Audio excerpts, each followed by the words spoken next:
అనగనగా ఒక ఊరు. ఆ ఊరిలో మహేష్, కళ్యాణి అనే ఇద్దరు దంపతులు ఉండేవారు. వాళ్ళకి ఒక పాప ఉండేది. ఆమె పేరు కోమల. కోమలని చాలా గారాబంగా పెంచారు. ఒకరోజు కోమల ఇంటికి వస్తూ ఉండగా మధ్యలో ఒక దయ్యం కనబడుతుంది. అది చూసి చాలా భయపడుతుంది, పరిగెడుతూ ఉంటుంది. అప్పుడు ఆ దయ్యం ఆమె ముందటికి వచ్చి, నన్ను వదిలిపెట్టి వెళ్ళిపో. నన్ను చూసి భయపడకు, నిన్ను ఏం చేయను. ఏం చేయందానివి నా దగ్గరికి ఎందుకు వచ్చావు? నీతో కొంచెం పని ఉంది, అందుకని నీ దగ్గరికి వచ్చాను.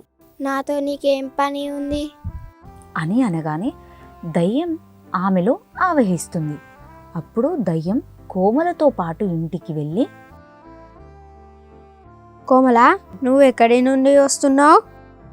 అప్పుడు దయ్యం చాలా కోపంగా నీకెందుకురా వెదవా అని అంటుంది. అప్పుడు ఆ మాటలు కళ్యాణి వింటుంది. ఏమంటున్నావే నాన్నను? పోరా వెదవాని అన్నారు, అయితే ఏంటి? నాన్నను అలా అనడం తప్పు కదా. ఏంటే నోరు బాగాలేస్తుంది అని అక్కడ నుండి ఇంట్లోకి వెళ్ళిపోతుంది. మహేష్, కళ్యాణి చాలా భయపడతారు. మన పాపకేమైందండి అలా చేస్తుంది? ఏమోనే, నాకు కూడా తెలియడం లేదు. కొంపతీసి దయ్యానికి ఇట్లా పట్టిందా? అలాగే ఉన్నట్టుందండి. మరి ఇప్పుడు ఏం చేద్దాం?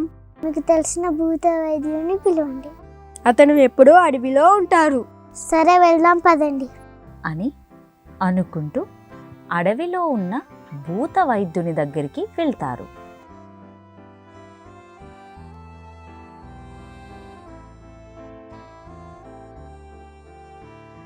మీరు నా దగ్గరికి ఎందుకు వచ్చారు? మా పాపకి దయ్యం పట్టింది. నిజమా? నిజమేనండి. సరే పదండి. అని అనుకుంటూ దయ్యం దగ్గరికి వెళ్తారు.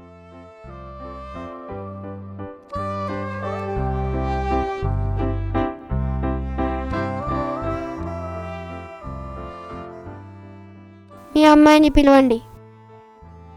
సరే. కోమలా, కోమలా అని గట్టిగా పిలుస్తాడు. అయినా కానీ దయ్యం బయటికి రాదు. బయటకు వస్తలేదు కదా, ఏం చేద్దాం?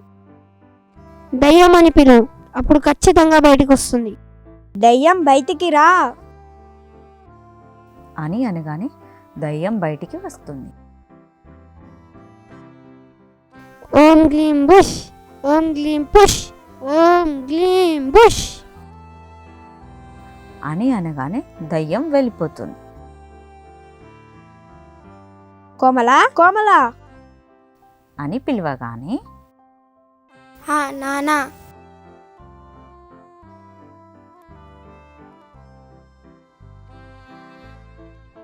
అని అనగానే వాళ్ళ అమ్మ నాన్న చాలా సంతోషిస్తారు. మీ అమ్మాయి నుండి భూతం వెళ్ళిపోయింది, ఇక సంతోషంగా ఉండండి. భూత వైద్యుడు అక్కడి నుండి వెళ్ళిపోతాడు.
అలా వంట అయ్యాక చాలా సంతోషంతో తింటారు.